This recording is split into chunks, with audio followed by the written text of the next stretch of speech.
영상 속의 이 아름다운 여성은 소셜미디어에서 자신의 일상을 공유하고 있습니다. 하지만 그녀의 운명은 얼굴만큼 아름답지 않습니다. 불과 엿새 뒤 그녀는 머리와 몸이 떨어진 채 여행 가방에 담겼습니다. 안녕하세요. 미스터리 수사국에 오신 것을 환영합니다. 2025년 1월 23일 이른 아침, 인도네시아 동자바의 한 작은 마을은 아직 적막에 쌓여 있었습니다. 주민 유스프 알리는 평소처럼 마을 어귀의 쓰레기장에서 생활 쓰레기를 버리러 갔습니다. 쓰레기장에는 온갖 폐기물이 쌓여 악취가 진동했고 유스프는 익숙한 동작으로 쓰레기 봉투를 더미 위에 던졌습니다. 그가 돌아서 떠나려는 그 순간 검은 비닐봉지로 쌓인 물건 하나가 눈에 띄었습니다. 유스프가 가까이 가서 보니 그 속에는 비교적 새 것으로 보이는 빨간색 여행 가방이 들어있었고 주변의 낡은 쓰레기들과는 어울리지 않았습니다. 그는 이 가방 안에는 대체 무엇이 들어있을지 호기심이 생겼고 곧 조심스럽게 검은 비닐을 찢었습니다. 유스프가 가방을 들어 올리려 하자 가방이 유난히 무겁다는 걸 알아차렸습니다. 호기심에 이끌려 유스프가 천천히 지퍼를 내린 그 순간 코를 찌르는 악취가 몰아쳐 거의 숨이 막힐 지경이었습니다. 그는 본능적으로 몇 걸음 물러났고 가방 안에는 붉은 무늬의 침대뽀가 감겨 있었습니다. 하지만 자세히 보니 그 붉은색은 무늬가 아니라 검붉은 혈흔이었고 어렴풋이 인체 조직으로 의심되는 것도 보였습니다. 유스프는 극도의 공포에 휩싸여 더 이상 들여보지 못하고 허겁지겁 이장을 찾아가 상황을 알렸습니다. 이장은 지체하지 않고 곧바로 경찰에 신고했고 곧 경찰이 현장에 도착했습니다. 그들이 여행 가방을 여는 그 순간 베테랑 형사들마저 충격을 받을 광경이 펼쳐졌습니다. 가방 안에는 머리가 없는 여성의 시신이 웅크린 채 들어있었고 온몸에는 상흔이 가득했습니다. 소식을 들은 주변 마을 주민들이 몰려와 현장이 술렁거렸습니다. 모두가 이 불쌍한 여성이 누구인지 또 누가 이렇게 잔혹한 범행을 저질렀는지 추측하기 시작했습니다. 이 사건은 한 덩어리의 안개처럼 이 평온한 작은 마을을 뒤덮었습니다. 경찰은 신속하게 현장을 봉쇄하고 여행 가방과 주변을 정밀 감식했습니다. 그들은 조심스럽게 시신을 가방에서 꺼내 부검을 위해 법의학 연구소로 이송했고 시신에서 더 많은 단서를 찾고자 했습니다. 가방 안에서는 시신 외에도 흰색 밧줄이 발견되었는데 범인이 피해자를 결박하는 데 사용했을 가능성이 컸습니다. 법의관은 시신에 대한 전면적인 검사를 실시했습니다. 고인은 피부가 희고 신장은 약 1m 52cm였으며 오른손에는 은팔찌를 착용했고 배꼽에는 피어싱이 있었습니다. 생전 구타와 가혹행위의 흔적이 여러 곳에서 확인되었고 사인은 질식으로 판단되며 범행 도구는 그 흰색 밧줄일 가능성이 매우 높았습니다. 부패 정도와 상처의 치유 양상으로 보아 사망 후 상당한 시간이 흘렀고 시점은 대략 1월 19일에서 20일 사이로 추정되었습니다. 사후 처리 방식도 상당히 숙련되어 절개가 비교적 정돈되어 있었고 범인이 일정한 해부 지식이나 관련 경험을 갖춘 듯해 보였습니다. 머리가 없어 얼굴 특징으로는 신원을 확인할 수 없었고 이는 수사에 큰 어려움이 되었습니다. 다행히 양손이 온전해 경찰은 지문을 채취해 신원 확인을 시도했고 지문 정보를 데이터베이스에 대조한 끝에 일치 결과가 나왔습니다. 고인의 신원은 29살의 우수와튼 카사나로 잠정 확인되었습니다. 유가족을 불러 시신을 확인하게 했고 어머니와의 DNA 대조를 거쳐 최종적으로 피해자가 카사나임이 확인되었습니다. 이 여성은 대체 어떤 일을 겪었던 것일까요? 왜 이렇게 비극적인 최후를 맞이했을까요? 그녀의 삶에는 어떤 알려지지 않은 비밀이 있을까요? 신원이 확인되자 그 의문들은 더욱 커져갔습니다. 카사나는 1995년 4월 25일 인도네시아 동자바의 한 평범한 가정에서 태어났지만 그 가정은 그녀에게 많은 따뜻함과 사랑을 주지 못했습니다. 어릴 때 부모의 관계 파탄으로 갈라섰고 각자 새로운 가정을 꾸렸습니다. 어린 그녀는 남동생과 여동생을 데리고 할머니와 함께 살며 부모의 돌봄이 부족한 환경에서 자라났습니다. 이런 가정 환경 속에서 자란 카사나는 마음속 깊이 사랑하고 사랑받기를 갈망했으며 그만큼 관계에 집착하는 면이 있었습니다. 2015년 같은 마을 남성과 결혼해 아들을 한 명 낳았으나 이 결혼은 오래가지 못해 2018년에 이혼했습니다. 같은 해 재혼하여 다시 딸을 낳았고 현재 딸은 7살이지만 이 결혼 역시 실패로 끝났습니다. 두 아이를 키우기 위해 카사나는 혼자 툴룽아공으로 이사해 하숙집에 사며 화장품 판매 일을 구했습니다. 2022년 카사나는 다시 결혼했고 남편은 툴룽아공 출신의 로우마드 트리 하르탄도로 모두가 그를 안톡이라고 불렀습니다. 그런데 이상한 점은 카사나의 가족 누구도 안톡을 본 적이 없었고 사진조차 없다는 것입니다. 카사나가 사는 하숙집 집주인도 어떤 남자가 자주 찾아와 때때로 밤을 보내곤 했다곤 했지만 그 남자가 남편인지는 확신하지 못했습니다. 그리고 카사나가 피살됐다는 소식이 퍼진 뒤에도 그는 끝내 모습을 드러내지 않았습니다. 이 신비로운 남자는 즉시 경찰에 강한 의심을 샀습니다. 남편이라면서 왜 모두가 그에 대해 아는 바가 거의 없을까요? 그는 이번 사건과 관련이 있을까요? 경찰은 이 단서를 따라 깊이 파고들어 안톡의 행방을 추적하기로 했습니다. 카사나 명의로는 할부로 구매한 흰색 스즈키 차량이 한 대 있었지만 그 차량은 이미 자취를 감춘 상태였습니다. 조사 결과 그 차는 시도아르조의 한 남성에게 판매된 것으로 확인됐지만 그 남성은 카사나를 알지 못했습니다. 추적 끝에 그에게 차를 판 자동차 딜러 하르탄도가 다름 아닌 카사나가 말한 세 번째 남편 안톡인 것으로 드러났습니다.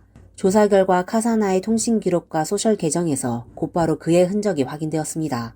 경찰이 안톡의 거주지로 급히 검거에 나섰으나 그는 이미 집에 없었고 수사를 눈치채고 먼저 달아난 것으로 보였습니다.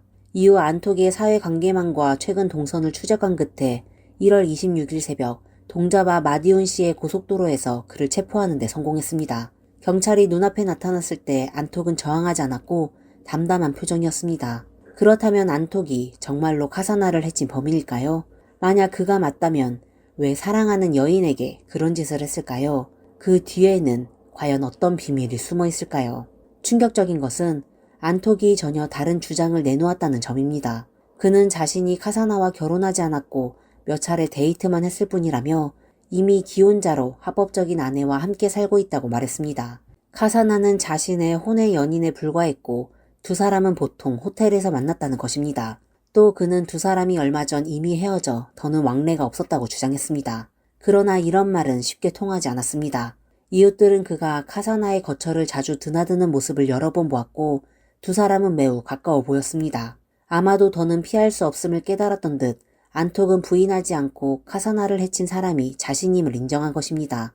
안톡은 대만에서 6년간 일한 뒤 인도네시아로 돌아와 툴룽아궁에 정착했습니다. 그는 자동차 딜러일 뿐만 아니라 한 무술학교의 교장이기도 했습니다. 2022년 두 번째 결혼을 막 끝낸 카사나를 알게 되었고 잦은 만남 속에 감정이 빠르게 깊어져 곧 사랑에 빠졌습니다. 그러나 카사나는 이 달콤한 사랑이 거대한 함정이라는 것을 알지 못했습니다. 안톡은 이미 유부남이었고 집에는 아이와 아이가 있었습니다. 사랑에 깊이 빠져있던 카사나는 이 사실을 알게 되었음에도 이를 외면했고 기꺼이 안톡의 내연녀가 되었습니다. 시간이 흐를수록 카사나의 안톡에 대한 감정은 더욱 깊어졌습니다.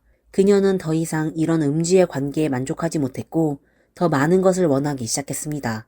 여러 차례 안톡에게 관계를 공개하고 가정을 꾸리자고 요구했지만 안톡은 온갖 이유를 둘러대며 미뤘습니다. 그는 달콤한 말들로 카사나의 의심과 분노를 달랬고 아내를 더 이상 사랑하지 않으며 마음속에는 카사나뿐이라고 맹세했습니다.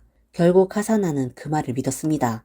어쩌면 마음속 깊은 곳에서는 진실을 끝까지 파고들고 싶지 않았을지도 모릅니다.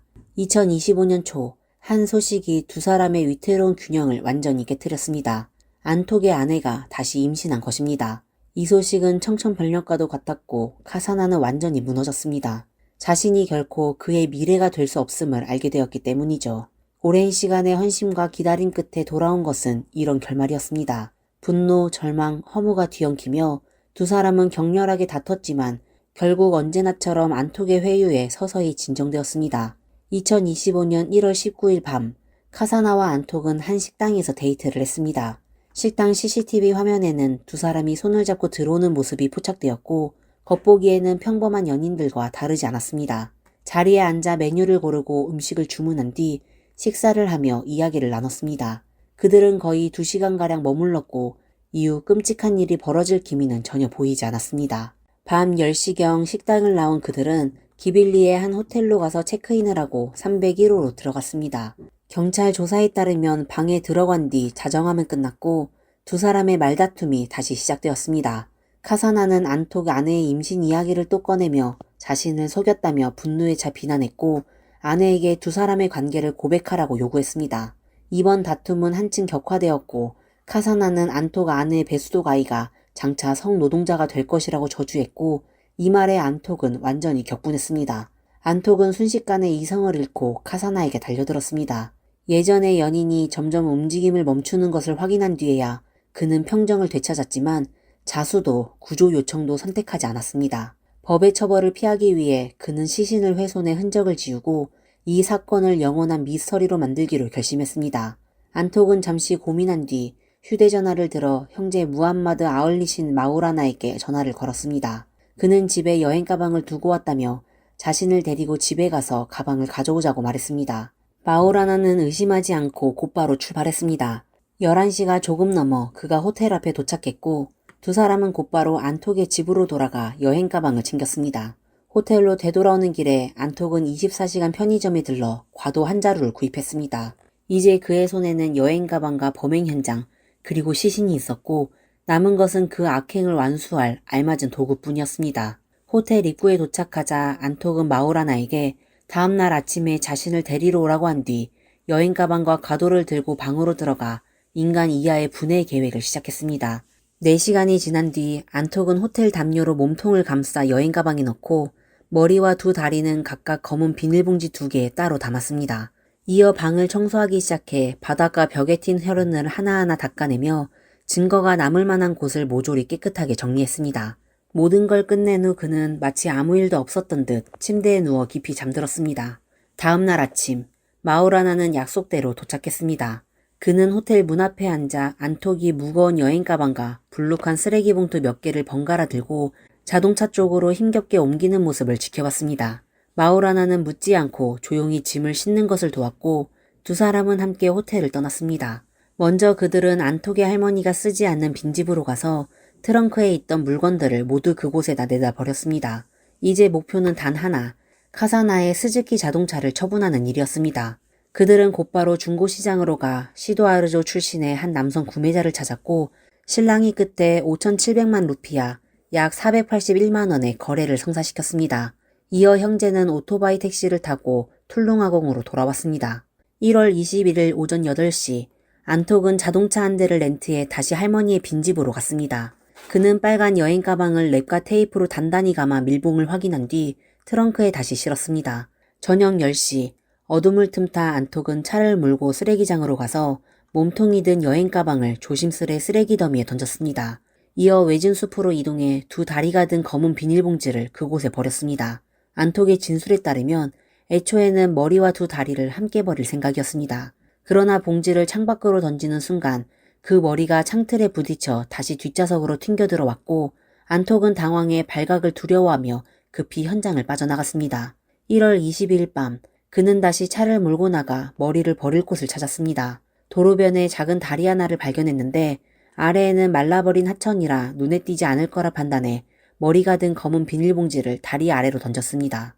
모든 걸 마친 뒤 안톡은 자신의 계획이 완벽해 경찰이 영영 알아내지 못할 것이라고 생각했지만 불과 4월 뒤 그의 범죄는 완전히 드러나고 말았습니다. 신문 과정에서 안톡은 카사나가 자신에게 돈을 자주 요구했으며 데이트 당일에도 100만 루피아, 약 8만 4천 원을 달라고 했고 자신의 아이를 저주했다고 진술했습니다.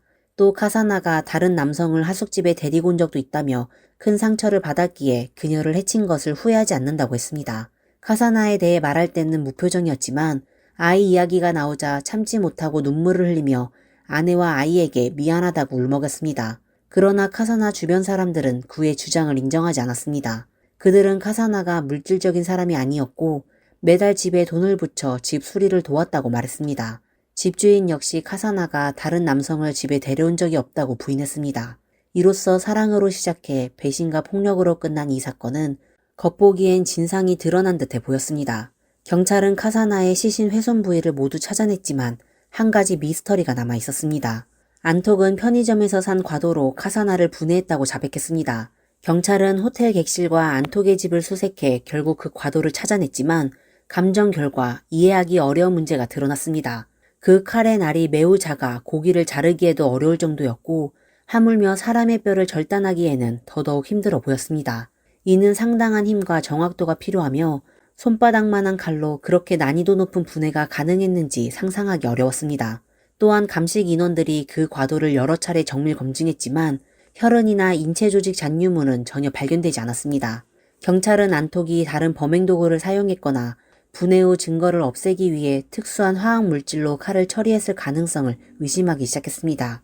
또 하나 의문스러운 점은 안톡의 형제 마우라나가 그의 범죄를 과연 알고 있었는가 하는 것이었습니다. 표면적으로 보자면 시신 유기의 전 과정을 그가 함께했습니다.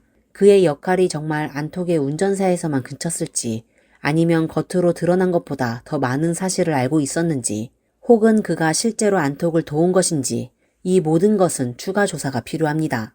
그리고 안톡은 그렇게 끔찍한 범행을 저지른 뒤에도 피해자와 같은 호텔방에서 태연히 잠을 잤다는 점에서 그의 정신 상태가 정상인지 의심을 낳았습니다.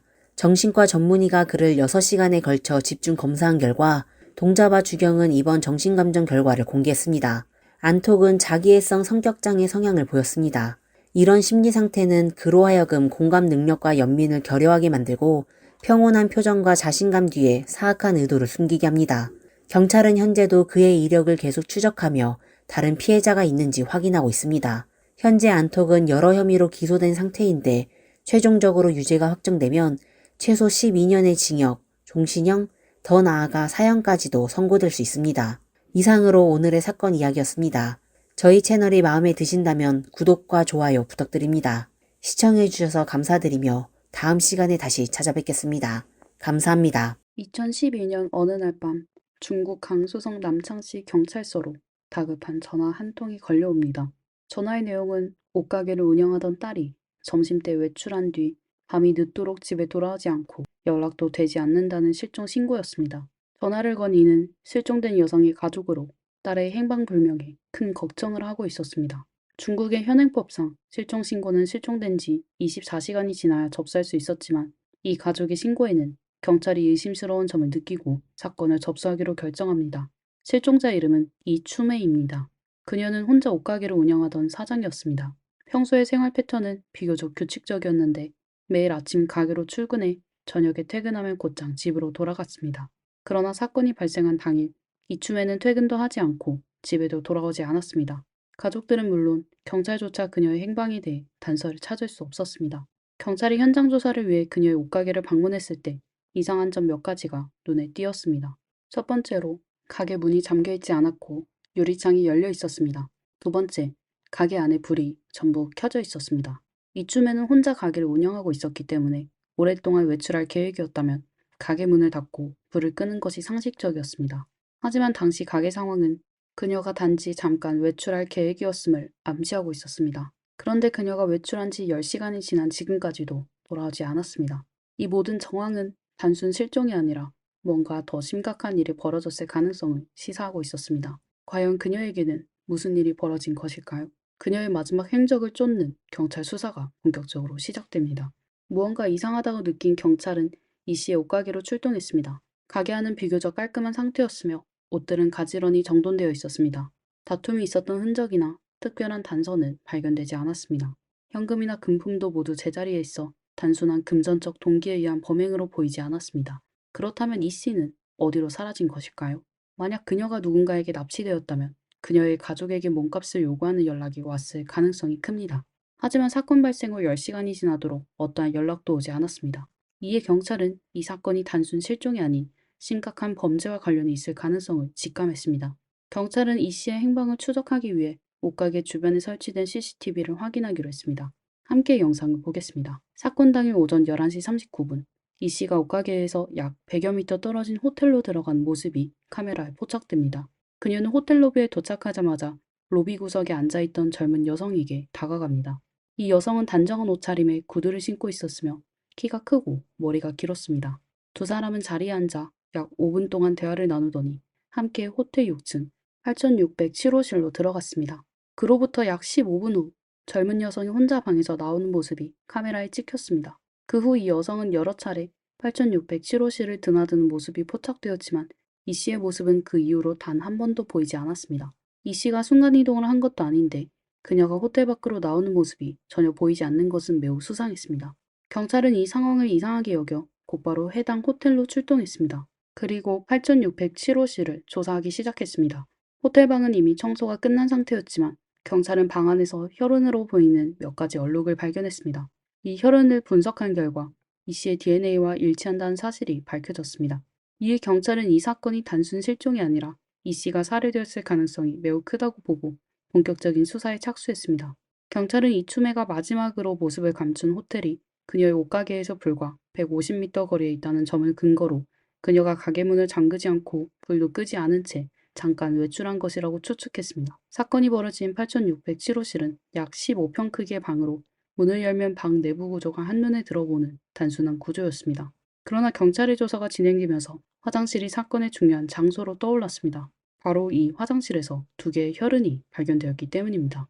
현장 조사 결과 범인은 범행 후 물로 현장을 세척해 증거를 없애려 한 것처럼 보였습니다. 하지만 경찰의 의문은 여전히 남아 있었습니다.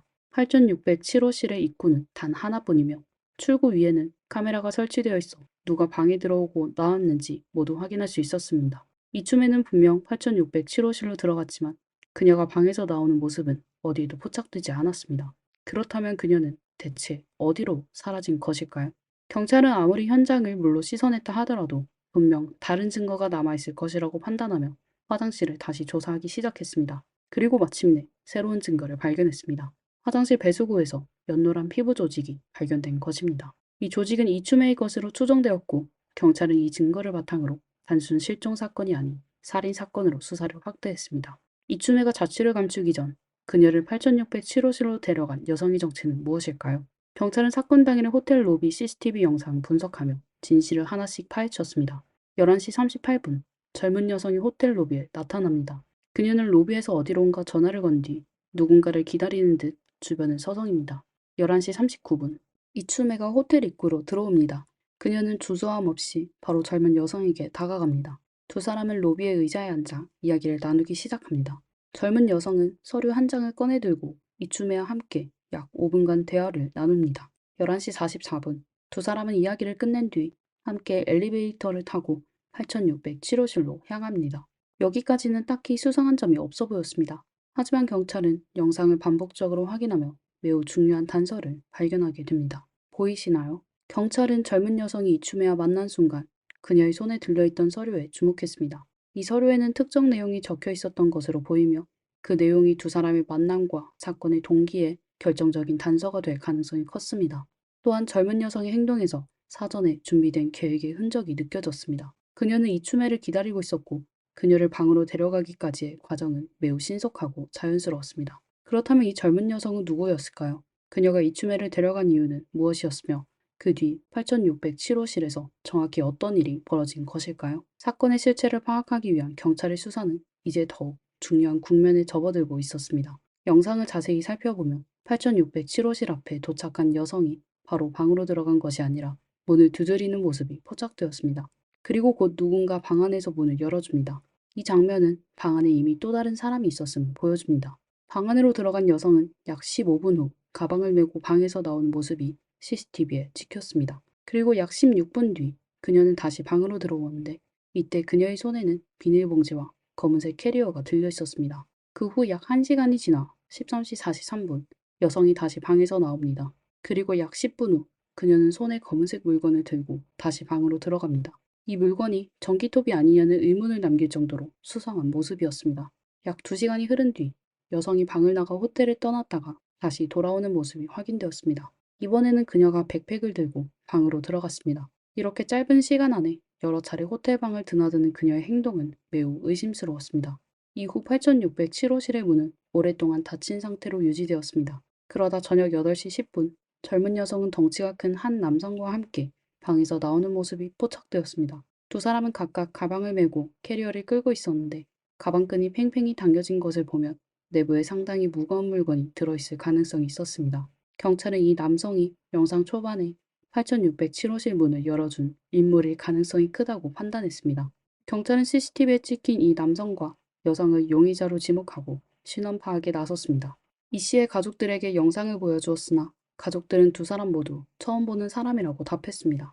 호텔 프론트 직원의 증언에 따르면 남성은 키가 약 170cm 정도로 운동선수처럼 체격이 건장했고 여성은 20대 초반 혹은 20살이 채 안 돼 보이는 나이로 귀엽고 예쁜 외모를 가진 호감형이었다고 합니다. 프런트 직원은 남성이 다소 무서운 인상을 주는 반면 여성은 밝고 호감이 가는 인상이었다고 증언했습니다. 호텔 체크인 당시 작성된 개인정보에 따르면 남성의 이름은 이소사이며 나이는 18살로 기록되어 있었습니다. 별다른 직업은 없는 것으로 적혀 있었습니다. 경찰은 마침내 사건을 해결할 열쇠를 찾은 것처럼 보였습니다. 하지만 이상한 점이 있었습니다. 체크인 정보에 적힌 이소사의 모습과 CCTV에 등장하는 남성의 외모가 크게 달라 보였기 때문입니다. CCTV 속 남성은 체격이 건장했지만 이소사는 마르고 허약해 보였습니다. 경찰은 이소사의 신원을 확인하기 위해 그의 집을 찾아갔지만 집에는 아무도 없었습니다. 심지어 이웃들조차 그의 행방을 알지 못한다고 답했습니다. 이어 경찰은 이춤의 최근 통화 기록을 조사했습니다. 그 결과 실종 이틀 전부터 한 번호와 지속적으로 연락을 주고받은 사실이 확인되었습니다. 경찰은 이 번호의 주인을 이번 사건에 유력한 용의자로 특정했습니다. 하지만 이 번호는 개인정보 확인이 불가능한 선불폰으로 등록되어 있어 사용자에 대한 단서를 확보할 수 없었습니다. 이 같은 정황은 이번 사건이 사전에 철저히 계획된 범죄임을 시사했습니다. 체크인 시 작성된 정보와 휴대폰 번호에서 유의미한 단서를 찾지 못한 경찰은 수사의 방향을 전환했습니다. 먼저 경찰은 범행의 동기를 파악하는 데 집중했습니다. 조사에 따르면 이춤에는 몇 년 전 남편과 이혼한 뒤 딸과 함께 남창시로 이사를 왔습니다. 그녀는 10여 년간 옷가게를 운영하며 경제적으로 안정된 삶을 살고 있었습니다. 오랜 기간 돈을 모은 덕분에 재정적으로 여유로운 상황이었기 때문에 경찰은 이번 사건이 돈을 노린 범죄의 가능성이 크다고 판단했습니다. 내 딸은 항상 카드를 몸에 지니고 다녔어요. 은행에 약 4천만 원 정도의 돈이 있었는데 실종된 날 400만 원이 인출됐더라고요. 이 말을 들은 경찰은 범인이 이춤의 카드를 사용해 돈을 인출했을 가능성을 염두에 두고 곧바로 ATM기에 찍힌 영상을 확인하기로 했습니다. 하지만 안타깝게도 실종 당일 ATM기에 카메라가 고장나 있어 돈을 인출한 사람의 얼굴을 확인할 수 없었습니다. 이로 인해 사건은 또다시 단서를 잃고 미궁 속에 빠지고 말았습니다. 사건 발생 약 14시간 후 경찰은 다시 8607호실을 조사하기로 했습니다. 방을 면밀히 살피던 중 구석에서 새로운 혈흔 하나를 발견했습니다. DNA를 분석한 결과 이 혈흔은 이춤의 것이 아니었습니다. 경찰은 혹시 이 혈흔이 범인의 것일 가능성이 있다고 판단하고 DNA 데이터베이스와 대조 작업을 진행했습니다. 그 결과 혈흔의 주인을 확인할 수 있었습니다. 그는 알리, 34세, 직업이 없는 남성이었으며 전과 기록을 가진 사람이었습니다. 알리는 일정한 직업 없이 물건이나 돈을 훔쳐 생계를 이어가고 있었고 경찰이 확보한 CCTV 속 남성의 체격과 매우 비슷했습니다. 또 사건 발생 일주일 전 8607호실에 투숙한 기록이 있는 인물로 확인되었습니다. 경찰은 곧바로 알리를 체포했습니다. 그러나 알리는 경찰의 추궁에 대해 이렇게 진술했습니다. 제가 일주일 전에 호텔에 묵은 건 사실이지만 살인은 하지 않았습니다. 벽에 묻은 혈흔은 과일을 깎다가 손가락에 베어 생긴 흔적일 거예요. 알리는 사건 당일 자신이 살인을 저지르지 않았다는 주장과 함께 완벽한 알리바이를 제시했습니다. 그는 실종 사건이 발생한 날 오후 내내 친구와 함께 카드를 치고 있었다고 했고 그의 알리바이는 주변 사람들의 진술로도 확인되었습니다. 경찰은 알리를 더 이상 구금할 수 없었고 결국 그를 풀어줄 수밖에 없었습니다. 이렇게 사건은 또다시 해결의 실마리를 찾지 못한 채 미궁 속으로 빠지고 말았습니다. 경찰은 이춤의 주변 인물들을 조사하기 시작했습니다. 이춤에는 약 10년 전 남편과 이혼한 뒤 남창시로 이사와 어린 딸을 혼자 키우며 어려운 시간을 보냈습니다. 그녀는 개성이 강하고 매우 유능한 여성이었으며 옷가게를 운영하며 꽤 많은 돈을 벌어 경제적으로 여유로운 생활을 하고 있었습니다. 그러나 그녀는 사람들과의 교류가 적었고 생활 패턴도 단순해 그녀를 잘 아는 사람은 많지 않았습니다. 그렇지만 그녀에게는 남자친구가 있었습니다. 그의 이름은 정대경, 회사 CEO로 상당히 부유한 편이었습니다. 두 사람은 함께 생활하고 있었지만 결혼은 하지 않은 상태였습니다. 경찰에 따르면 정대경은 이춤애보다 15살 연상이었으며 그녀를 매우 사랑했다고 합니다. 그녀가 운영하던 옷가게 역시 정대경이 마련해 준 것이었습니다. 두 사람은 꽤 오랜 시간 함께 살았지만 결혼은 하지 않았습니다. 그 이유는 정대경이 이미 가정이 있는 유부남이었기 때문입니다. 그는 결혼한 지 20년이 넘었으며 18살 된 아들도 있었습니다. 경찰은 이 사건의 용의자로 정대경과 그의 부인을 모두 조사하기로 했습니다. 첫 번째로 경찰은 정대경의 부인을 조사했습니다. 정대경의 부인이 남편의 외도 사실을 알고 분노하여 이춤애를 상대로 범죄를 저질렀을 가능성을 고려한 것입니다. 그러나 정대경의 부인은 이미 오래전부터 남편의 외도 사실을 알고 있었습니다. 하지만 그녀는 남편과의 결혼 생활을 유지하며 아들 때문에 겉으로만 유지하는 쇼윈도 부부로 지내고 있었기에 최근 이춤애에게 특별한 원한을 품을 이유가 없었습니다. 또한 정대경의 부인은 사건 당일 완벽한 알리바이를 가지고 있었으며 경찰은 이를 확인한 후 그녀를 용의 선상에서 배제했습니다. 두 번째 용의자는 정대경이었습니다. 경찰은 이춤애와 정대경 사이에 장기간 결혼 문제나 금전 문제로 갈등이 있었고 이로 인해 감정이 악화되어 정대경이 범행을 저질렀을 가능성을 조사했습니다. 이춤애는 사건 당일 옷가게를 나서기 전 정대경과 통화를 했고 사건 발생 후 정대경이 같은 계좌로 900만 원씩 여러 차례 송금한 기록이 있었습니다. 경찰은 정대경 주변의 친인척과 지인들을 대상으로 조사를 벌인 결과 정대경과 그의 아내는 이미 오래전부터 관계가 소원했으며 단지 아들의 반대로 인해 결혼 생활을 겉으로만 유지하고 있는 상황이었습니다. 그리고 정대경은 이춤애를 진심으로 사랑했으며 그녀의 딸 또한 자신의 아이처럼 아끼고 있었습니다. 사건 당일 정대경과의 통화는 단지 저녁 약속을 잡기 위해서였고 여러 번에 걸쳐 큰 액수를 송금한 것도 비즈니스 거래를 위한 것이었습니다. 또한 CCTV에 포착된 영상 속 남성과 정대경의 체격이나 나이가 크게 달랐습니다. 이러한 점을 바탕으로 경찰은 정대경 역시 용의선상에서 배제했습니다. 더 이상 단서를 찾지 못한 경찰은 CCTV 영상이 찍힌 두 사람을 공개 수배했지만 아무런 성과를 거두지 못했습니다. 사건은 점점 미궁 속으로 빠져들었고 영원히 미제 사건으로 남는 듯 했습니다. 하지만 누구도 예상치 못한 반전이 일어났습니다. 사건 당일 범인은 호텔 체크인 때 이소사라는 이름으로 신분을 등록했습니다. 경찰은 이소사를 찾기 위해 줄곧 수소문했지만 그의 행방은 전혀 드러나지 않았습니다. 사건의 진척이 없자 이춤애의 가족은 사설 탐정을 고용했고 사설 탐정은 마침내 이소사를 찾아내는 데 성공했습니다. 이소사는 경찰 조사에서 자신은 이번 사건과 무관하며 다만 자신의 신분증을 황씨성을 가진 여학생에게 빌려줬을 뿐이라고 주장했습니다. 이에 경찰은 이소사에게 CCTV 영상을 보여주었고 영상 속 젊은 여성이 바로 이소사의 신분증을 빌려간 여학생이라는 사실이 확인되었습니다. 황문문이라는 이름의 그녀는 겨우 16살에 불과한 고등학생이었습니다. 영상 속에서의 그녀는 나이가 믿기지 않을 정도로 차분한 태도를 유지하고 있었습니다.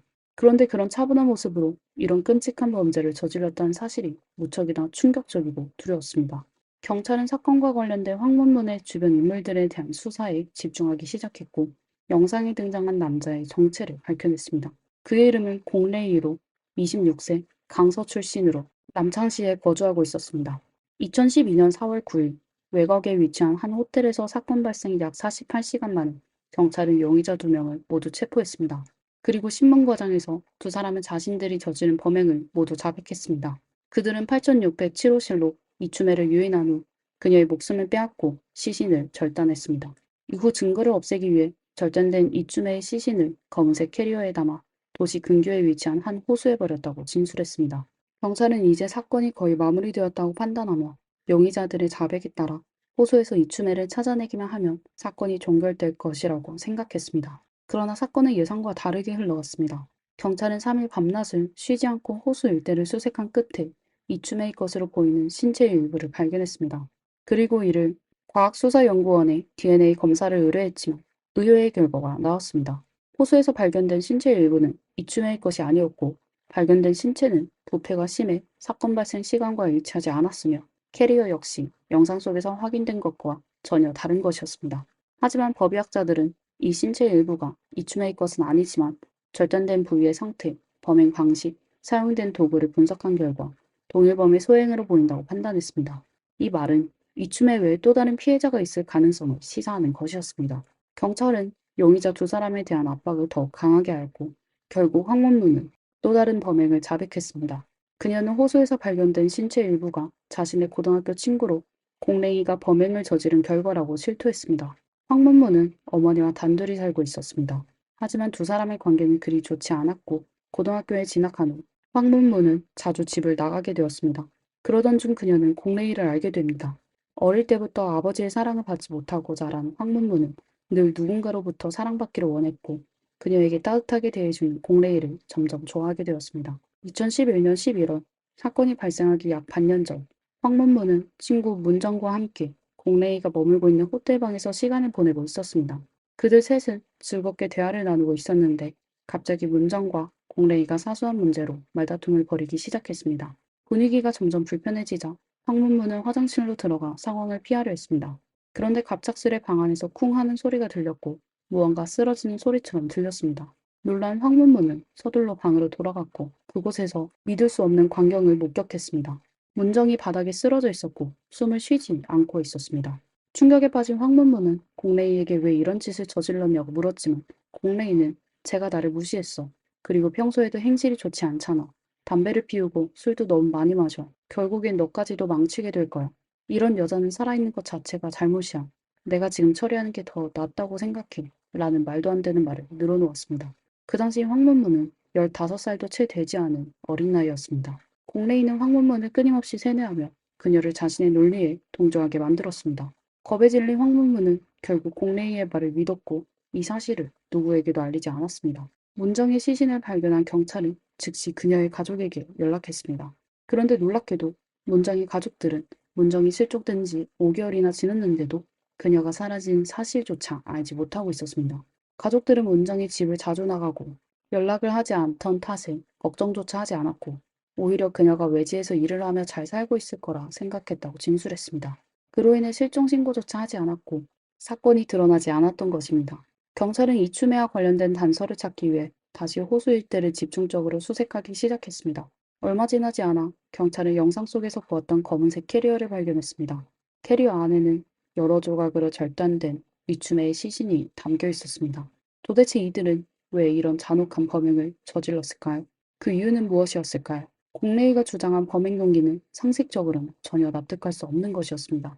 공레이는 사실 부유한 가정에서 태어나 좋은 대학을 졸업한 이른바 금수저로 불릴 만한 인물이었습니다. 2012년 초 그는 7년 동안 교제해온 여자친구와 결혼했고 남창시에 위치한 수억 원대의 고급 아파트까지 구매하며 부족함 없는 삶을 살고 있었습니다. 그런 그가 도대체 무슨 이유로 이토록 끔찍한 범죄를 저질렀는지 이해하기 어려웠습니다. 2년 전 공레이는 이춘혜가 운영하던 가게를 임대하며 그녀와 처음으로 연이 닿았습니다. 그러나 이후 가게 운영과 관련된 문제로 둘 사이에 잦은 마찰이 빚어졌고 결국 심각한 갈등으로 번지게 되었습니다. 공레이는 임대 계약 기간이 남아 있었음에도 불구하고 갈등에 지쳐 가게를 떠나기를 원했습니다. 하지만 이춤에는 계약 위반이라며 보증금 400만 원을 돌려주지 않았습니다. 두 사람은 계속 언쟁을 이어갔고 결국 공레이는 보증금을 포기한 채 가게를 떠나게 되었습니다. 1년 뒤 공레이는 우연히 길에서 이춘혜가 친구들과 함께 식사하며 즐겁게 웃고 있는 모습을 목격했습니다. 그 순간 공레이의 마음속에는 주체할 수 없는 분노가 치밀어 올랐습니다. 그는 이춘혜에게 복수하기로 결심했죠. 공레이는 황문문을 이용해 이춘혜에게 연락을 취했고 가게를 임대하고 싶다는 핑계를 대며 그녀를 호텔 8607호실로 유인했습니다. 이후 공레이는 계획한 대로 끔찍한 범행을 저질렀습니다. 2013년 5월 9일 강수성 남창시 중급 인민법원은 공레이에게 법정 최고형을 선고했습니다. 공범인 황문문에게는 7년의 징역형이 선고되었습니다. 공레이의 가족들과 아내는 그가 외도를 했다는 사실과 함께 이런 흉악한 범죄를 저질렀다는 사실을 도저히 믿을 수 없다는 반응을 보였습니다. 공레이는 항상 자상하고 친절했으며 누구보다 가족들을 아끼고 사랑하는 사람이었습니다. 심지어 사건이 발생했던 그날 아침에도 그는 가족을 위해 따뜻한 아침밥을 준비해 준 뒤 집을 나섰습니다. 하지만 이런 행동 뒤에 숨겨진 그의 또 다른 모습은 사람들에게 충격과 공포를 안겼습니다. 혹시 야누스의 두 얼굴이라는 말을 들어보셨나요? 이는 두 가지 상반된 얼굴을 가진 사람을 비유하는 표현입니다. 공레이가 바로 그 야누스 같은 인물이었습니다. 그는 자상한 남편이자 끔찍한 악마라는 두 얼굴을 모두 지니고 있었습니다. 그렇다면 공레이는 왜 이런 이중적인 인물이 되었을까요? 그의 성장 과정을 잠시 들여다보겠습니다. 공레이는 부유한 가정 환경 속에서 자라며 금전적으로는 부족함 없이 어린 시절을 보냈습니다. 하지만 그의 부모는 바쁜 일 때문에 공레이와 함께 보내는 시간이 거의 없었고 공레이는 대부분 혼자 지내야 했습니다. 학교에서도 그의 상황은 그리 순탄치 않았습니다. 그는 친구들과의 관계가 원만하지 않았고 자주 싸움을 일으켰습니다. 선생님들은 이런 공레이의 문제를 해결하기 위해 그의 부모와 상담을 요청했지만 부모는 항상 바쁘다는 이유로 한 번도 학교의 모습을 드러내지 않았습니다. 이러한 상황 속에서 공레이는 점점 자신이 부모에게 버림받았다고 느끼기 시작했습니다. 이로 인해 그의 마음은 점차 삐뚤어지고 불완전한 상태가 되었으며 시간이 지날수록 성격도 점점 더 이상하고 왜곡된 방향으로 변해갔습니다. 결국 이러한 상방 환경은 공레이가 내면적으로 두 얼굴을 지닌 이중적인 사람으로 변하게 된 이유 중 하나가 되었습니다. 평소 그는 누구보다 온화하고 자상한 성격으로 주변 사람들에게 좋은 인상을 남겼습니다. 그러나 누군가 자신을 무시하거나 기분 나쁘게 한다는 생각이 들면 그는 그 감정을 결코 억누르지 못했습니다. 순간적으로 폭발적인 분노를 그대로 표출하며 항상 큰 문제를 일으켰습니다. 결국 그 분노는 선을 넘지 말아야 할 지점까지 치닫고 말았습니다. 문정 사건 이후 경찰이 자신을 의심하지 않고 아무런 조사가 들어오지 않자 공레이는 더욱 대담해졌습니다. 그는 자신의 행동이 발각되지 않을 것이라 믿었고 점점 통제 불가능한 상태로 변했습니다. 그의 방에서 발견된 종이 한 장은 이런 그의 심리를 잘 보여줍니다. 종이에는 과거 공레이와 마찰을 빚었던 사람들의 이름이 적혀 있었는데 이는 마치 일종의 데스노트처럼 보였습니다. 만약 그의 범죄가 드러나지 않고 이춤의 사건이 미제로 남았다면 공레이로 인해 더 많은 피해자가 나왔을지도 모릅니다. 그의 범행이 계속해서 묻혀 있었다면 그 명단 속의 사람들이 다음 희생자가 되었을 가능성도 배제할 수 없었습니다. 오늘 이야기는 여기까지입니다. 지금까지 미스터리 수사국이었습니다. 다음 영상에서 다시 찾아뵙겠습니다. 안녕하세요. 미스터리 수사국입니다. 2017년 한국의 대기업 롯데 가문에서 아버지와 두 아들이 법정에 서게 되었습니다. 더욱 황당한 것은 자신의 죄를 경감하기 위해 둘째 아들 신동민이 모든 죄를 아버지 신격호에게 뒤집어 씌우려고 했다는 점입니다. 반면 장남 신동주는 일찍이 신동빈에게 밀려나 회사를 떠나 무죄로 석방되었습니다. 95세의 고령인 신격호는 휠체어에 앉아 아들의 비난을 듣고 감정을 억누르지 못한 채 들고 있던 지팡이를 내리치며 욕설을 퍼붓다가 결국 법원 경비들에 의해 강제로 퇴장당했습니다. 대체 무슨 이유로 화려한 외모의 재벌가 형제가 싸우고 부자 간에 반목하게 되었을까요? 그리고 그들은 어떤 범죄를 저질러 세 부자가 모두 법정에 서게 되었을까요? 세계를 충격에 빠뜨린 한 통의 유서는 타락한 가문의 추악한 범죄를 밝혀냈습니다. 롯데그룹의 위기는 2011년 배우였던 고 장자연의 유서가 폭로되면서 시작되었습니다. 무려 15페이지에 달하는 유서의 내용은 잔혹하여 읽기조차 힘들 정도였습니다. 사람들은 비로소 이 젊고 아름다운 여성이 왜 그런 극단적인 선택을 하여 생을 마감했는지 이해하게 되었습니다. 더욱 중요한 것은 이 유서가 한국 재벌의 가장 어두운 위선적인 면을 폭로했다는 점입니다. 장자연은 유서에서 이렇게 적었습니다. 롯데그룹은 채용 광고를 미끼로 걸었지만 실상은 인간의 탈을 쓴 의원들과 재벌들이 후궁을 고르는 것이었다. 롯데그룹의 총수는 바로 신격호였습니다. 젊고 아름다운 장자연은 롯데그룹 재벌의 함정에 빠져버린 것이었습니다. 대중 앞에서 장자연은 세련되고 화려한 여배우로 광고 속에서 그녀는 웃으며 수많은 한국 소녀들이 꿈꾸는 명품 의류를 홍보했고 한국 상류사회의 화려함을 드러냈습니다. 그러나 어둠이 내리면 그녀는 강제로 그 거물들에게 특별한 서비스를 제공해야 했습니다. 거물들의 명단은 40여 명에 이르렀으며 그 중에는 한국 정치권의 수장부터 경제 피라미드의 최정상에 있는 재벌까지 포함되어 있었습니다. 그 중에는 당연히 신격호 부자가 있었습니다. 겉으로는 화려하게 치장한 이 거물들은 장자연을 인간이기를 포기한 잔혹한 방식으로 학대했습니다. 그녀는 부모의 기일에도 손님을 접대하도록 강요받았고 심지어 더 나은 서비스를 위해 그녀를 납치해 비밀리에 불임 수술까지 강행했습니다. 신격호 부자의 만행에 대한 부분을 쓰면서 이 친부와 아들은 같은 시간, 같은 장소에서 비인간적인 방식으로 장자연을 학대했다고 적혀 있었습니다. 사건 이후 롯데그룹의 주가와 가족의 명예는 한꺼번에 나락으로 떨어졌습니다. 하지만 놀랍게도 장자연 사건은 롯데그룹이 저지른 천인공노할 죄악의 빙산의 일각에 불과했습니다. 2016년 박근혜 비선실세 사건이 터지면서 이번에도 롯데가 연루되었는데 그룹이 사건의 당사자 최서원이 운영하는 두 개의 재단에 총 70억 원을 기부한 사실이 폭로되었습니다. 더욱 기묘한 것은 이 기부 사건이 조사된 지 얼마 지나지 않아 롯데그룹의 부회장 이인원이 갑자기 자살한 것입니다. 거대한 음모가 수면 아래에서 꿈틀거리고 있었습니다. 이인원의 죽음이 너무 많은 비밀을 묻어버렸기 때문일까요? 아니면 재벌의 권력이 작용한 것일까요? 결국 신격호 부자 세 사람은 횡령과 탈세 혐의로만 검찰에 기소되었습니다. 그들의 엄청난 죄악에 대해 완전한 대가를 치르지 않았습니다. 그럼에도 불구하고 범죄에 비해 훨씬 가벼운 3년형을 선고받으면서 많은 사람들의 주목을 받는 법정에서 부자 간의 추악한 다툼이 벌어졌습니다. 1921년 신격호는 울산의 한 마을에서 태어났으며 5남 5녀 중 장남이었습니다. 신격호의 어린 시절 가정 형편은 매우 어려웠고 부모님이 제공할 수 있는 물질적 조건은 그저 그가 굶어 죽지 않게 하는 정도에 불과했습니다. 가난한 집안의 자식은 일찍 처리된다고 청년 시절 신격호는 성적이 우수했고 동시에 일본에 대한 이해와 동경이 컸습니다. 결국 그는 꿈에 그리던 일본 유학 기회를 얻어 도쿄로 가는 배에 몸을 실었습니다. 일본에서 그는 와세다 대학에 합격했습니다. 그러나 멀리 조선에 있는 그의 가족은 학비를 지원해 줄 수 없었기에 그는 우유 배달, 신문 배달, 아르바이트 등으로 힘들게 학비를 벌어 공부했습니다. 아마도 오랜 가난의 영향 때문이었을 것입니다. 일본 유학 시절 신격호는 학업보다도 머릿속에 사업과 돈 버는 생각이 더 가득했습니다.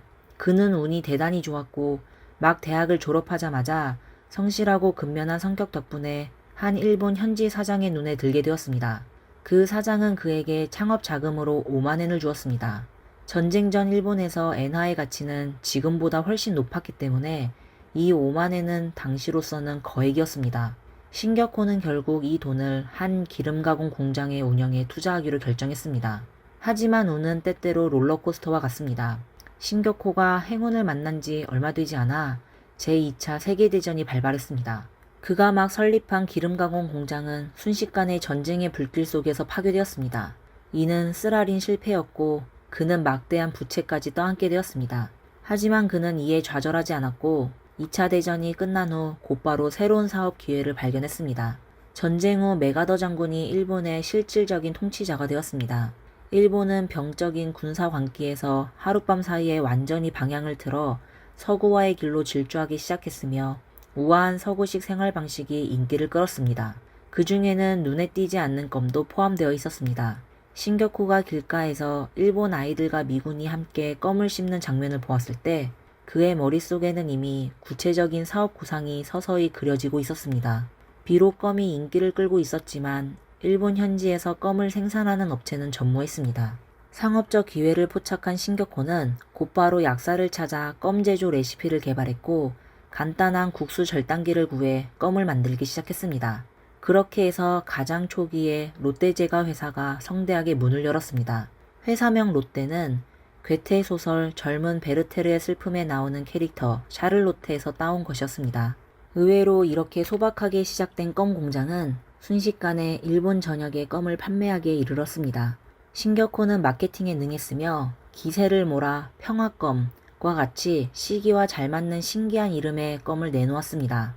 광고에서도 그는 천재적인 감각을 발휘했습니다.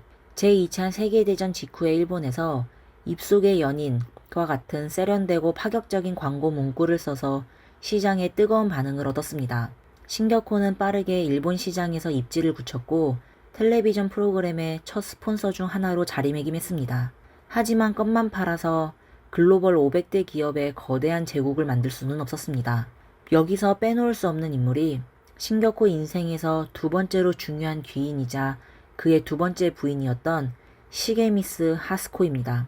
껌 공장의 성공으로 신격호는 현지에서 약간의 명성을 얻었지만 그의 야망은 그보다 훨씬 더 컸습니다. 그는 진정으로 일본 상류사회에 진입하고 싶었지만 혼자의 힘으로는 이를 이루기가 어려웠습니다. 배경도 인맥도 없을 뿐만 아니라 가장 큰 어려움은 그가 조선인이었다는 점에서 비롯되었습니다. 보수적이고 배타적인 일본 사회에서 조선인이라는 신분은 늘 그에게 차별을 느끼게 했습니다.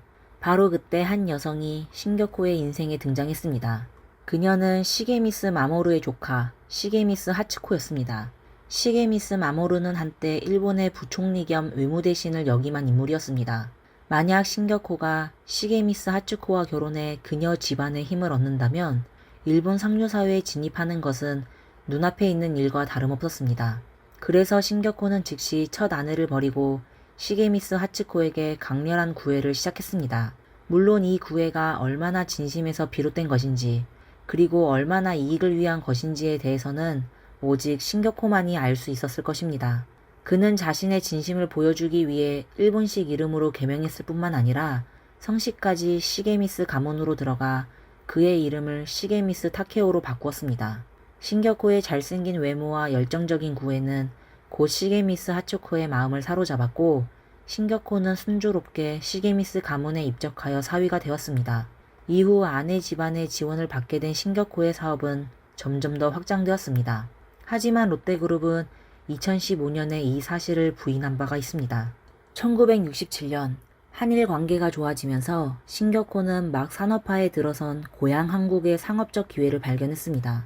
그는 즉시 많은 자본을 가지고 한국으로 돌아와 한국판 롯데제과를 설립했습니다. 본인이 사장을 맡았으며 전 경제부 총리 유창순을 회장으로 추대했습니다. 1968년 사업 확장을 위해 롯데제과는 두 번째로 부산 거제동에 사무소를 개설했습니다. 일본에서의 경영 경험을 바탕으로 롯데제과는 당시 혜태제과, 크라운제과, 동양제과가 장악하고 있던 한국 제과 시장에서 빠르게 성장하고 번영하게 되었습니다. 1970년엔 껌과 과자 포장용 은박지를 생산하기 위해 신격고는 동방 알루미늄을 인수하고 회사 이름을 롯데 알루미늄으로 변경했습니다. 같은 해 서울시의 대대적인 불법식품 단속 조사 결과 롯데 제과의 껌에서 철분이 검출되었습니다. 하지만 의외로 이 사건은 롯데가 한국에서 빠르게 성장하고 재벌로 자리 잡는 계기가 되었습니다. 당시 서울에는 고급 호텔이 없었기 때문에 국빈이 한국을 방문할 때 적절한 숙소가 부족했습니다. 이에 대해 박정희 대통령은 국격을 위해서라도 서울에 고급 호텔을 건설해야 한다고 생각했으나 당시 한국의 경제 여건상 고급 호텔에 투자하는 것이 기업들에게는 수익성이 낮았기 때문에 그들은 전력을 다하지 않았습니다. 박정희 대통령은 롯데제과에서 철분이 검출된 사건을 구실로 삼아 일본에 거주하던 신격호 회장에게 호텔 건설을 맡기기로 결정했습니다. 1970년 11월 13일 정부는 롯데제과에 3개월 동안의 생산 중지 명령을 내렸습니다. 같은 날 박정희 대통령은 도쿄에 머물고 있던 신격호 회장을 청와대로 불러 만약 그가 서울에 호텔을 건설하면 롯데제과에 대한 처분을 철회하겠다고 제안했습니다. 당시 서울시 도시계획국장이었던 손정복 교수는 이 날을 롯데재벌이 탄생한 날이라고 명명했습니다. 1979년 서울 롯데호텔이 정식으로 완공되었습니다. 신회장에 롯데호텔 옆에 백화점을 건설하겠다 라는 구상 역시 외국인 손님을 위한 쇼핑시설을 건설하겠다 라는 명목으로 정부의 허가를 받았고 그로 인해 거대한 롯데 쇼핑몰이 세워졌습니다. 롯데호텔과 롯데쇼핑몰의 설립으로 롯데는 제과업에서 유통업과 서비스업으로 사업 영역을 확장하며 한국의 거대 기업으로 성장하게 되었습니다. 1970년에 생산 중단 위기를 무사히 넘긴 후 롯데제과의 매출은 급격히 증가했으며 인수합병을 통해 식품 사업의 규모를 확장했습니다. 1970년대 중반 롯데는 국내 제과 시장의 절대 강자로 자리 잡았습니다. 롯데는 1974년에 칠성 한미음료, 현 롯데칠성을 인수하고 1977년에는 삼강산업, 현 롯데푸드를 인수했습니다. 그 외에도 이듬해 롯데유업을 설립하며 체계적인 종합식품 사업권을 구축했습니다. 또한 롯데는 1970년대 일본 파이오니어와 협력하여 롯데 파이오니아를 설립하고 음향전자 장비를 생산했습니다. 1980년과 90년대에는 한국에서 오디오 열풍이 일면서 가정마다 고가의 오디오 장비를 사들이기 시작했고 롯데 파이오니아는 국내 두 번째로 큰 오디오 생산기업이 되었습니다. 이 과정을 거치며 롯데의 사업 범위는 초기에 식음료 중심의 사업군에서 서비스 산업 중심으로 확장하는 변화를 이루었습니다. 이 시기 롯데는 자본과 기술을 바탕으로 유통, 관광, 식품 분야에서 최고의 경쟁력을 확보하며 한국 10대 기업에 당당히 이름을 올리며 재벌로 성장했습니다. 또한 이 시기의 성장은 롯데가 미래를 위한 장기 전략을 수립하는 기반을 마련했으며 세계 시장으로 진출할 수 있는 발판을 다지는 계기가 되었습니다. 이후 롯데는 산업의 현대화에 주력하며 롯데월드 완공과 부산 롯데호텔 및 롯데물산 설립을 통해 한국 관광산업의 경쟁력을 지속적으로 확보했습니다. 또한 롯데캐논과 한국호지필름을 설립하여 첨단 산업 진출에 속도를 냈습니다. 그룹 문화를 구축하기 위해 롯데는 롯데 자이언트 야구단과 대용기획을 창립했습니다. 롯데가 설립한 중앙연구소와 롯데유통사업본부는 신제품 개발과 유통혁신을 촉진하는 데 큰 역할을 했습니다. 롯데그룹이 번영의 길을 걷고 있을 때 위기의 씨앗도 암암리에 뿌려지고 있었습니다. 신격호에게는 두 아들이 있었고 그는 본래 장남을 더 아끼며 일본 본사는 장남에게 한국의 자회사는 차남에게 물려줄 생각이었습니다. 그러나 세상 일은 늘 뜻대로 되지 않습니다. 당시 한국에 설립된 작은 자회사는 수년간의 발전 끝에 세계 500대 기업으로 성장한 반면 일본 롯데 본사는 오히려 쇠퇴했습니다. 오늘날 롯데그룹의 95%의 수익은 한국 자회사에서 나오고 있으며 일본 본사의 수익은 5%도 되지 않습니다. 장남 신동주가 불만을 가질 것은 당연했고 신격호 역시 자신이 더 아끼는 장남에게 회사를 물려주고 싶어 했습니다. 그래서 90세의 고령인 신격호는 회장 직함을 가지고 신동빈을 회사에서 내보내려고 했습니다. 그러나 차남 신동빈은 결코 만만한 상대가 아니었고 그는 형보다 능력이 훨씬 뛰어났습니다. 그는 형과 아버지의 의도를 단번에 알아채고는 선수를 쳐서 그룹 핵심 인사결정층의 원로들을 모두 자신의 측근으로 교체한 것입니다. 주주들이 대거 교체된 후 신동빈은 형을 몰아냈을 뿐만 아니라 롯데그룹을 맨손으로 일군 신격호마저 실질적인 직무에서 물러나게 했습니다. 결국 신격호는 명예회장이라는 이름만 남게 되었습니다. 더 중요한 것은 두 아들의 권력 다툼이 혼란스러울 때 일본에서 영향력이 큰 시게미스 하츠코도 나섰다는 점입니다. 그녀는 차남 신동빈의 편에 섰습니다. 시게미스 하츠코는 신격호가 오랜 기간 일본에 머물지 않아 일본에서는 자신의 영향력이 더 크다는 것을 잘 알고 있었습니다. 그래서 그녀는 일본의 여러 중량급 자원을 동원해 모든 것을 걸고 차남 신동빈을 지원했습니다. 결국 어머니의 전폭적인 도움과 신동빈 자신의 능력으로 인해 그는 롯데그룹의 실질적인 권력을 완전히 장악하게 되었습니다. 이로써 형제 간의 권력 다툼, 부자 간의 갈등, 친모의 대립이 얽힌 이 내전은 신동빈의 일시적인 승리로 막을 내렸습니다. 신동빈이 승리한 것일까요? 겉으로 보기에는 그랬지만 롯데그룹은 이 사건으로 인해 이미 분열되고 있었습니다. 이후 일어난 여러 부정적인 사건들 속에서 부자는 서로에게 책임을 전가하며 상대방을 감옥에 보내기 위해 싸우는 기이한 장면들이 펼쳐졌습니다. 판결이 내려지면서 신격호의 가문은 몰락했고 가문의 붕괴를 지켜온 신격호는 내부 갈등이 끝나지 않는 것을 보고 분노하며 절대 신동빈을 용서하지 않겠다라고 말했습니다. 한국의 1세대 창업가로서 극심한 빈곤 속에서 천문학적 가치를 지닌 상업 제국을 세운 신격호의 인생은 그 자체로 전설이라고 할 수 있습니다. 그러나 욕망 때문에 그는 첫 아내를 버렸고 말년에는 여배우를 잔혹하게 농락하며 정치까지 조종했습니다. 결국 그의 온갖 악행이 드러나며 그는 명예가 실추되었고 감옥까지 가는 신세가 되었습니다. 신격호를 잘 아는 사람들은 그가 사실 매우 전통적인 가치관을 지닌 인물이라고 말합니다. 그는 가족애를 매우 중시했지만 그의 무자비한 사업 방식은 후대에게 깊은 영향을 미쳤습니다. 탐욕에 지배된 가족은 결국 형제 간의 반목과 가문의 붕괴로 이어졌고 그는 아내와 자식과 법정에서 싸워야 하는 처지에 놓였습니다. 2020년 1월 19일 신격호의 건강 상태가 급격히 악화되었고 그는 한국 아산병원에서 사망했습니다. 신격호는 병상에 누워 젊은 시절의 화려한 성공과 그에 반해 쓸쓸한 말년을 회상하며 자신이 내렸던 결정들 중 일부를 후회했을까요? 오늘의 영상은 여기까지입니다. 여러분의 생각은 어떠신가요? 댓글로 의견을 남겨주세요. 다음 시간에 다시 뵙겠습니다. 감사합니다.